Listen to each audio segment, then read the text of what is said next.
श्री ललित माधव नाटक।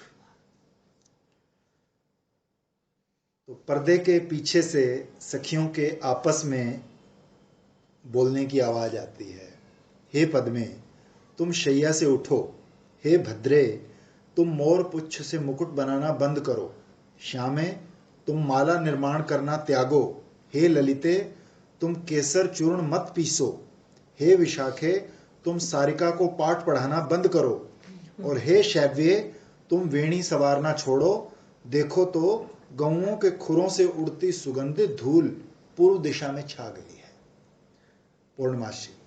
गार्गी, देखो देखो, धूल का अंधकार जो छाया जा रहा है, ये श्री कृष्ण के आगमन को बता रहा है। ब्रज सुंदरियों की अलौकिक उपासना पद्धति को सर्वदर्शी श्रुतियां भी नहीं जान पाती। गार्गी, निपुण उत्तम वंशोत्पन्न वंशी की ध्वनि की जो लज्जा का अपहरण कर श्री राधा को घर से वन में खींच रही है, उसकी जय हो, क्योंकि वो निसृष्टार्थी दूती, जो प्रेमी और प्रेमास्पद को परस्पर मिलाने के लिए नियुक्त दूती है।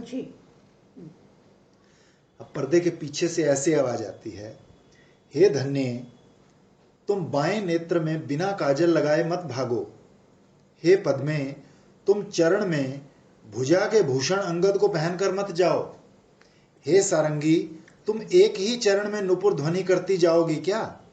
ऐसा मत करो। हे पाली, तुम्हारी मेखला गिर पड़ी है। विश्वनाथ चक्रवर्ती ने संकल्प द्रोह में लिखा ना कि तुम उलट पुलट आभूषण पहन के जाओगी तो मैं तेरी बड़ी सेवा करूंगी, ठीक ठीक पहना के जाऊंगी, इसलिए मुझे बुला लो। उसे छोड़कर मत जाओ। हे लवंगी, तुम कपोल पर ही बेंदी लगाकर भाग रही हो। अरे कमले, नेत्र में महावर लगाकर मत जा। इस प्रकार चंचल चित होकर तुम सब मत भागो। अभी तो मुरली ध्वनि दूर से ही आ रही है। गार्गी, अहो देखो तो, नीलांबर कांतिधारी शुभ्र वर्ण मधुर ज्योत्सना से युक्त गोप रूप नक्षत्रावली से परिवेष्टित माथुर चंद्रमा उदित हो आया है। अर्थात नीलांबरधारी माथुर चंद्र श्री बलराम शुभ्र वर्ण मनोहर धेनुओं से और गोप बालकों से परिवेष्टित होकर शोभित हो रहे हैं। पूर्णमासी। हाथ में सुंदर सीधी लकुटी को लिए हुए कटी देश को रेशमी पीतांबर से शोभित करते हुए और सर्वत्र नीलांग कांति को बिखेरते हुए नील कमलों का तिरस्कार कर गोप रमणियों की प्रेम लक्ष्मी के विवृत स्वरूप अथवा उनकी प्रेम दुग्ध का विवर्त्या घी स्वरूप श्री कृष्ण विहार कर रहे हैं। गार्गी, चलो ना, हम दोनों अब यशोदा के पास चलें। तो ये कहकर दोनों वहां से चली जाती हैं। ये प्रस्तुत नाटक का अंक मुख है, अर्थात यहाँ समस्त दृश्यों का सार प्रदर्शित किया गया है। इसके बाद अब सखाओं के साथ श्री कृष्ण मंच पर प्रवेश करते हैं। श्री कृष्ण, सखे मधुमंगल, देख देख, गौएं अब और तृण और गुच्छ नहीं खा रही और निरंतर हम्बा हम्बा शब्द करती हुई थकी सी लग रही हैं। इन सब के नेत्र भी चंचल हो उठे हैं। तो ये सुवलित कंठी गौएं गोकुल की ओर चलने के लिए उत्कंठित हो रही हैं। मधुमंगल, सखे, सौभाग्यवश ये सब स्नेह वत्सला गौएं वन में भ्रमण करते करते थके हुए मुझ ब्राह्मण पर करुणा बरसा रही हैं। श्री बलराम, देखो देखो, ये गौएं आगे की ओर वेग से 3-4 कदम चलकर गर्दन को पीछे घुमा लेती हैं और श्री कृष्ण को देखने लगती हैं कि ग्वारिया आ रहा है कि नहीं आ रहा है, क्योंकि इन्हें बकारी श्री कृष्ण में अपने बछड़ों से भी अधिक तीव्र प्रेम अनुबंध व्याकुलित कर रहा है। श्री कृष्ण पश्चिम दिशा की ओर देखकर समय के क्षय होने से शक्तिहीन होकर सूर्य आश्रय रहित हो गया है, इसलिए आकाश में चलने में असमर्थ हो गया है। मंद पड़ गई किरणों के द्वारा मानो शिथिल हाथों से भांडीर वट की शाखाओं का सहारा लेकर अस्ताचल की चोटी पर गिरा पड़ा जा रहा है। श्री बलराम, देखो देखो, हम सब ब्रज के निकट आ गए हैं। चारों ओर पर्वत गए हुए हो ना। वट वृक्ष भी है वहाँ, एक कुआं भी है। हाँ, जिसमें दूध, वनस्थली भी है। ड्रम सुनता है। ड्रम सुना था। सुना था। ठप ठप आवाज आती है। सुना था। वो लोग बोलते थे ब्रिजवासी वहाँ के, रात को आओ तो आपको बंसी सुनेंगे इन्हीं वृक्षों से। दिन को सखा है ना तो वो डफ हो जाते हैं, रात को बंसी बोलती है। वो कहते हैं मैं तो कभी गई नहीं फिर भी। चलो अब हम सब यमुना में स्नान कर भारी परिश्रम को दूर करें, ऐसा कहकर श्री कृष्ण सखाओं के साथ वहां से चले गए। श्री कृष्ण, हे सखे मधुमंगल, देखो तो नवीन चंद्रकांत मणि द्रवित होकर जिसको पाद्य चरण धोने के लिए जल प्रदान कर रही है, सागर उच्छलित होकर रत्नों के साथ तरल तरंगों के द्वारा जिसके मनोहर अर्घ्य दान कर रहा है, और दिशाएं रूपी वधुगण समुल्लसित होकर नक्षत्रों के वितरण द्वारा जिसको पुष्पांजलि अर्पित कर रही है, वो चंद्रमा मदनानंद रस लहरियों से पुलकित होकर उदय हो रहा है। मधुमंगल, प्रिय सखे, इस तुच्छ और कलंकित चंद्रमा की क्या आवश्यकता है? देखो, लता मंडल के पीछे 16 कला पूर्ण निष्कलंक हजारों चंद्र प्रकाशित हो रहे हैं। श्री कृष्ण लता मंडल की ओर देखकर, बटू तू ठीक कह रहा है। अनेक विषयों में समता रहने पर भी निश्चय ही एक बात में चंद्रमा पराजित हो रहा है। ये चंद्र और इन ब्रज रमणियों के मुख चंद्र दोनों ही नवीन घनीभूत सुधा से परिपूर्ण हैं। देखने में दोनों सबको सुंदर लगते हैं। दोनों अपनी कांति से कमलों को फीका कर देते हैं। दोनों सुंदर, शुभ वर्ण और समस्त कलाओं से पूर्ण हैं। परंतु ये कुरंगधर कालिमा युक्त चंद्रमा ब्रज रमणियों के सुरंगधर सुंदर गौर वर्णधारी मुख चंद्र के आगे पराजित हो रहा है। कलंक है ना, वो निष्कलंक है। मधुमंगल, सखे, तुम बार बार कानों को ऊंचा उठा रहे हो। लगता है कदम्ब कुंज की दक्षिण दिशा में कोई रमणी आकर्षण मंत्र पाठ कर रही है। श्री कृष्ण, वो विश्व मोहिनी शैव्या की क्षुद्र वेणु है। उसके वाद्य विलास के प्रारंभ होने से मेरी वेणु स्तंभित हो रही है। ये कहकर कुछ आगे जाकर उत्कंठित होकर फिर कहते हैं, नवीन वल्लरी के समान गोप बालिका भद्रा और उसकी रस रंगवल्ली वीणा, ये दोनों मेरे धैर्य का हरण कर रहे हैं। दोनों का स्तन मंडल तुम्बी फल के सदृश है। दोनों ही प्रवाल की शोभा को धारण करने वाली हैं। दोनों ही कल भाषण में मधुर ध्वनि करने में कुशल हैं। मधुमंगल, कृष्ण, आश्चर्य है, यमुना में कोई एक कच्छवी यानी वीणा कुन कुन शब्द कर रही है। श्री कृष्ण हंसते हुए, ये तो श्यामला की मनहारिणी श्रेष्ठ वीणा कामकेली नाटक के नांदी पाठ के द्वारा बार बार शब्द भ्रम की शोभा धारण कर रही है। उससे मेरा मन आनंदित हो रहा है। ऐसा कहकर घूमते हुए हर्षपूर्वक फिर कहते हैं, देखो, पास ही पद्मा की कलाई के कंगन की सुमधुर झंकार मेरे आनंद की वृद्धि कर रही है। चारों ओर देखकर, सखे मधुमंगल, आज अभी तक यहाँ चंद्रावली का परिमल प्राप्त क्यों नहीं हो रहा?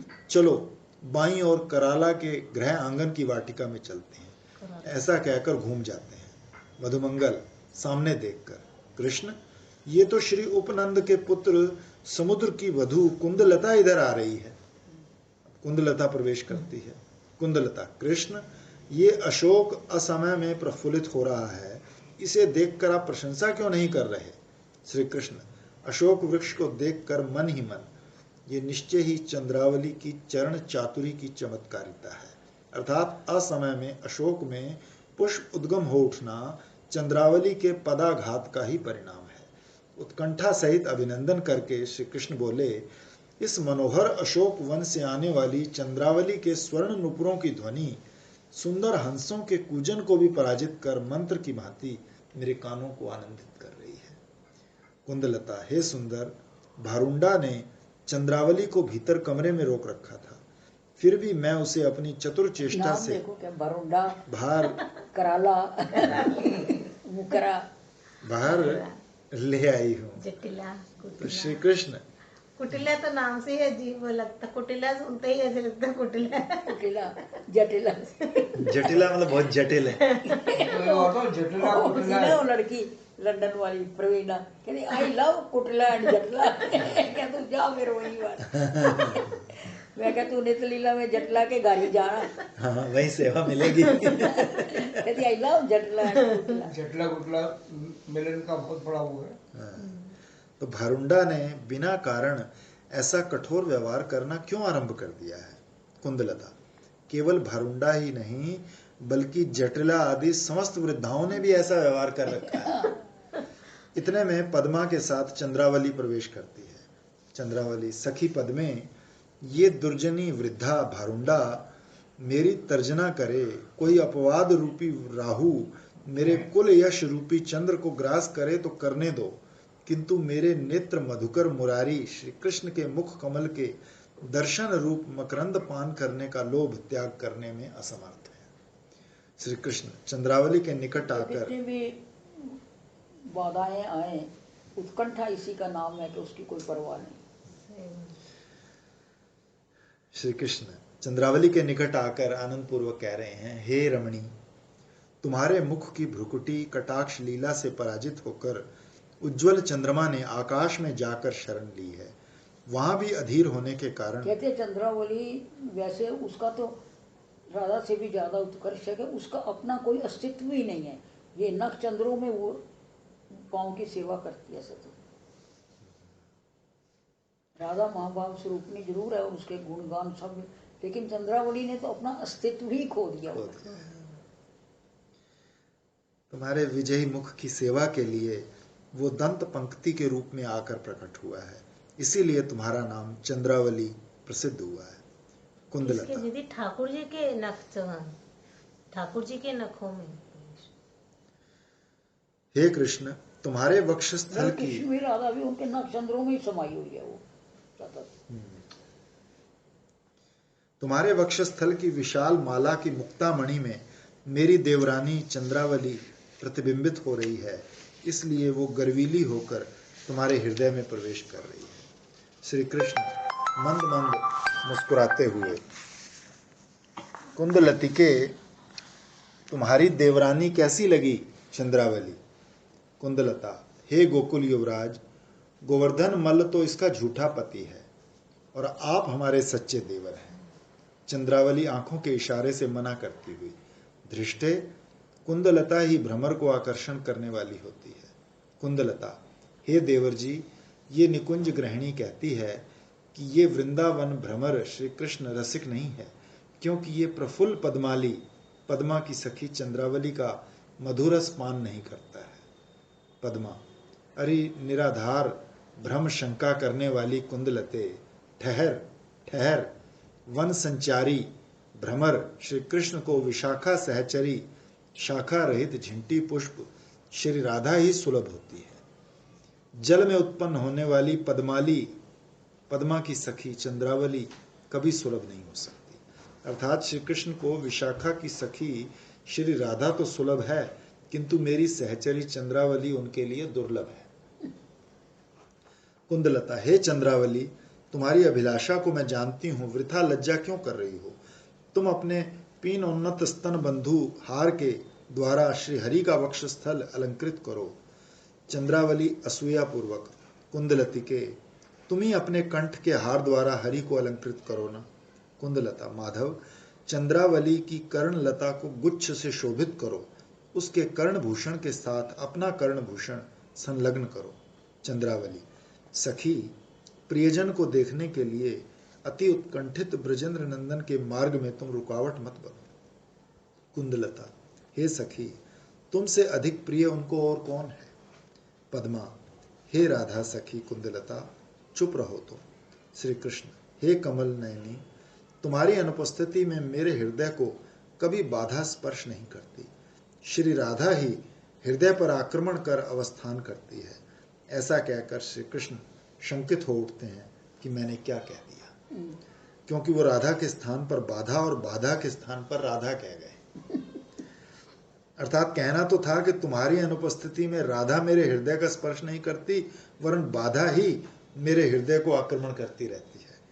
पद्मा, महापुरुष कभी झूठ नहीं बोलते हैं। तो पर्दे के पीछे से आवाज आती है, हे कुंदलते, क्या तुम वास्तव में ये नहीं जानती हो कि गोवर्धन मल्ल गोवर्धन पर्वत के समान कठोर है? कुंदलता, हाय हाय, रणचंडी भारुंडा क्रोध से उग्र मूर्ति धारण कर रही है। चंद्रावली भयभीत होकर सखी पद में भारुंडा व्याघ्र की भांति गर्जना कर रही है, चलो चले यहाँ से। तो चंद्रावली पद्मा के साथ चली जाती है। कुंदलता, मैं भी गोकुलेश्वरी यशोदा के पास जा रही हूँ, ऐसा कहकर वो भी चली जाती है। श्री कृष्ण आगे जाकर उत्कंठा पूर्वक, अहो, काम क्रीड़ा के अभ्यास से स्वच्छंद विशाखा की कटी देश से गिरती मेखला की सुंदर ध्वनि आज कामदेव के धनुष की बार बार टंकार की भांति मेरे मन में भ्रांति में भय उत्पन्न कर रही है। बाईं ओर देखकर, हे सखे, कुंदलता सत्य कह रही है, क्योंकि आज श्री राधा का माधुर्य अनुभूत नहीं हो रहा। मैं तो माता यशोदा के पास जाता हूँ। तो ऐसा कहकर श्री कृष्ण चले जाते हैं। पूर्णमासी, गार्गी, रोहिणी आदि के साथ यशोदा जी प्रवेश करते हैं। तो यशोदा, हाय सखी, रोहिणी, न जाने लाला अब तक क्यों नहीं आया, लाला अब तक क्यों नहीं आया। कुंदलता आती है। तो कुंदलता हंसते मुख से, माता चिंता मत करो, वो श्री कृष्ण सुविमानों में चढ़ी आकाश में विचरण करने वाली सुर रमणियों के हास्य रूप पुष्प वर्षण से आराधित होने के कारण देर कर रहा है। पक्षांतर में विमानालंबनी अर्थात मान रहिता, अंबर चारिणी अर्थात सुंदर वसन भूषणों से भूषित, वृंदारक रमणियों अर्थात मनोहर रमणियों की हास्य रूपी पुष्प वर्षा से आराधित हो रहे हैं, इसलिए उन्हें आने में देर हो रही है। रोहिणी, मैंने भी एक दिन देखा कि राधा तथा चंद्रावली इन दोनों कुमारियों की सुंदरता को देखकर सुर रमणियां या अप्सराएं भी मलिन मुख हो गई थी।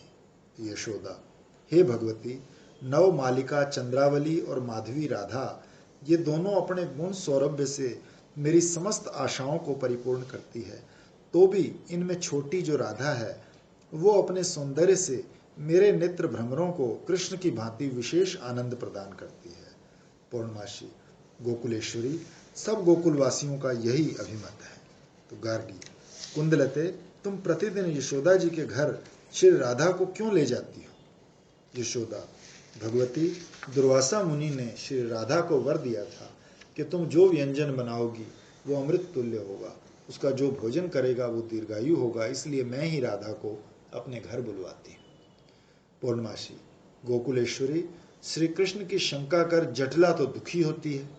यशोदा हंसते हुए, दुग्ध मुख बालक में भला शंका का अवकाश कहाँ है। तो कुंदलता, दुग्ध मुख धीरे से, उसको माँ को तो बच्चे ही लगते हैं। बोले, रानी यशोदा का पुत्र सचमुच अभी दुग्ध मुख है। 11 साल तो है ही हो। क्योंकि उसने छोटे से लगते होंगे ना, गोवर्धन पर्वत को 11 साल के पर लगते तो 15 साल 9 महीने के हैं ना, उनकी नीति किशोर अवस्था। हाँ जी, 15 साल 9 महीने 7.5 दिन। तो उसने गोवर्धन पर्वत को खेलने की गेंद ही बना लिया था। पूर्णमासी सामने देखकर हर्षपूर्वक, अहो, सामने देखो, ब्रजराज गृहिणी यशोदा रूप खान से समुत्पन्न कृष्ण रूप नीलमणि ब्रह्मांड मंडल के मुकुट में जड़ित होने की योग्यता प्रकाश कर शोभित हो रही है, अर्थात श्री कृष्ण आ रहे हैं। श्री कृष्ण, मैया, तुम अपने अश्रुपूर्ण नेत्रों को पोंछो, मैं तुम्हारे सामने उपस्थित हूँ। रोहिणी, दीपावली से निर्मंछन करके, हे वत्स, तुम्हारी माता ने गौओं के आने के मार्ग में नेत्र बिछाकर जैसे तैसे अत्यंत दीर्घ दिन के अंतिम 2 प्रहर काटे हैं। तुम स्नेह वत्सला माता की गोदी में आकर इसे आनंद रस से अभिसिंचित करो, तुम ही एकमात्र इसके प्राण स्वरूप हो। श्री कृष्ण, यशोदा की गोद में मस्तक रखकर, मैया, मुझे मणि जटित अलंकार दो ना, ऐसा कहकर बाल्य भाव प्रकाशित करने लगते हैं।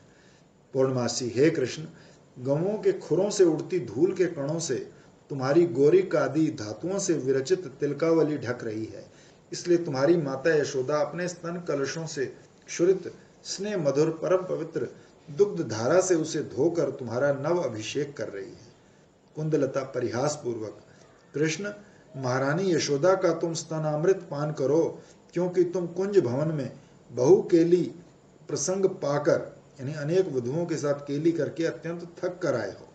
यशोदा पुत्री, तुम क्यों हंसी कर रही हो? अभी इसकी कुमार अवस्था नहीं आई, फिर स्तनपान करने में क्या दोष है? तो कुंदलता, भगवती महारानी तुम सत्य कह रही हो, यह आज भी बालामंडल के साथ महारास क्रीड़ा करके आया है। यशोदा, हे भगवती, महारास किसे कहते हैं?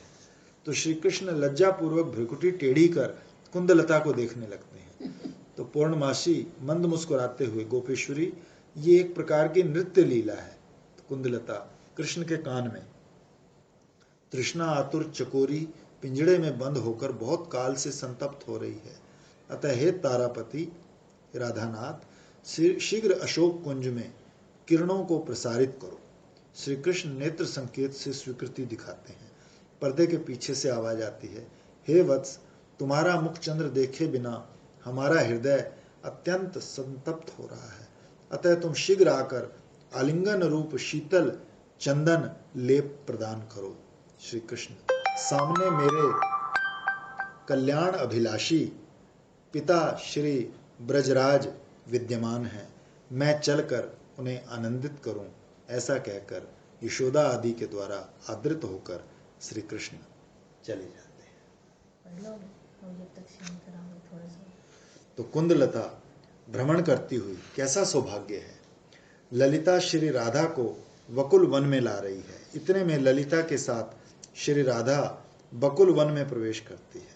श्री राधा, अरे ललिते, आज की इस रात्रि की प्रशंसा करो जिसमें तुम सब की कोई एक सुख आकांक्षा अंकुरित हो रही है। ललिता, राधे, रंजन करने के कारण ही रात्रि का एक नाम रजनी है। तो कुंदलता आगे आकर, ललिते, आज रजनी के प्रारंभ में तुम सब ने मंद हास्य युक्त कटाक्ष कुवलों से श्री कृष्ण की अर्चना नहीं की है। श्री राधा रोमांचित होकर, वो कृष्ण कौन है जिसका नाम मेरे कानों का अतिथि बनकर उन्मत्तता उत्पन्न कर रहा है? कुंदलता, सखी, अलौकिक वस्तु का ये स्वभाव है कि उसका सर्वदा उपभोग करने पर भी ऐसा अनुभव होता है कि इसका पहले कभी उपभोग नहीं किया।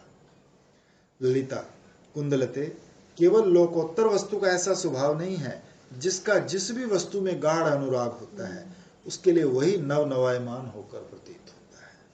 श्री राधा, ललिते, मेरे प्रश्न का उत्तर ना देकर तुम अन्य बात क्यों चला रही हो?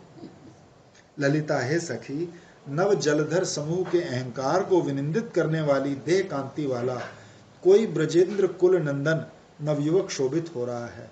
उसकी वंशी ध्वनि स्थिर चित्त पतिव्रता रमणियों की निविबंध ग्रंथि को मोचन करने में विजयी है। श्री राधा अश्रुपूर्ण नेत्रों से, कुंदलते, जो मेरे कानों का अतिथि हुआ है वो क्या क्षण काल के लिए भी मेरे नेत्रों का पथिक नहीं हो सकता?